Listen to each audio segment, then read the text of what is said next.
Il-messaġġiera u x-xufiera tal-qorti għaddejjin b'direttivi tal-General Workers Union fuq kwistjoni li ddur mal-pagi.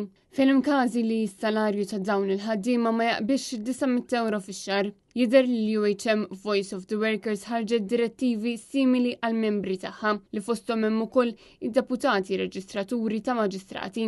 Ħafna mill-ħaddiema tal-Aġenzija tal-Qorti ilhom jilmentaw minn salarji baxxi u għalhekk li dan l-aħħar ħafna qegħdin jirreżenjaw. Jidher li x-xogħol fil-qorti baqa' għaddej xorta waħda f'xi każijiet, anke jekk kienu differiti xi seduti ta' xi maġistrati.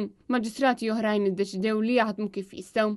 Fost id-direttivi il-messaġġiera ġew ordnati biex ma jirrekordjawx seduti. Ingħatat ukoll ordni biex deputati u messaġġiera ma jagħmlux xogħol ma' maġistrati oħra sakemm tissolva l-kwistjoni. Il-ġimgħa l-oħra kienu diġà ppjanati azzjonijiet industrijali simili fl-Aġenzija tal-Qorti imma ġew sospiżi.